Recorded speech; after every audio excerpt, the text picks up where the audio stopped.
ចឹងយើងជួសតម្លៃ3ចូលទៅ3គីបមានថា3គុណ3ចំនួន3ដងវា27 27ដក27 0ភាគបែងដូចគ្នា3ការ៉េ9ដក9 0តោះអញ្ចឹងគឺយើងស្មើនឹងយើងប្រើតាមរូបមន្តរបស់យើងមាញ់មករូបមន្ត a គីបដក b គីបមកអញ្ចឹង27នេះយើងអាចសរសេរបាន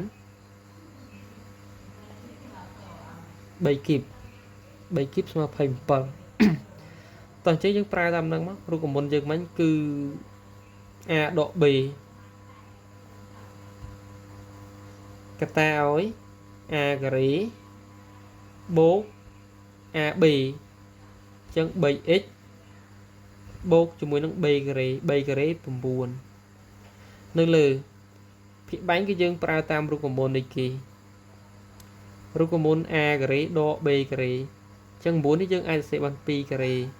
សំទោស3ការ៉េអញ្ចឹងយើងបានកតា x ដក3មួយទៀតគឺ x បូក3ហើយយើងសម្រួល x ដក3មកកតាចេញអញ្ចឹងយើងសម្រួល x ដក3មកកតាចេញ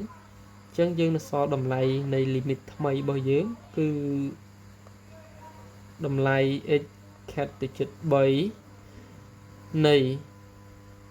ភាគយកគឺនៅសល់ x ការ៉េបូក 3x បូកនឹង9នៅលើ x បូក3ចំនួនមកចំនួនតម្លៃ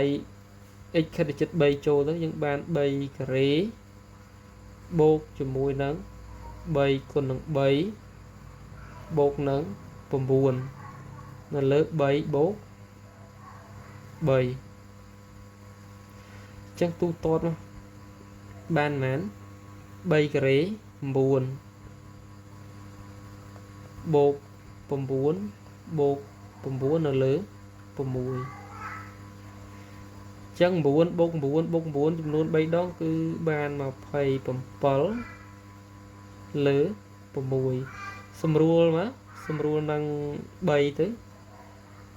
27សម្រួល3បាន9នៅលើ6សម្រួល3បាន2អញ្ចឹងចម្លើយយើងគឺស្មើ9លើ2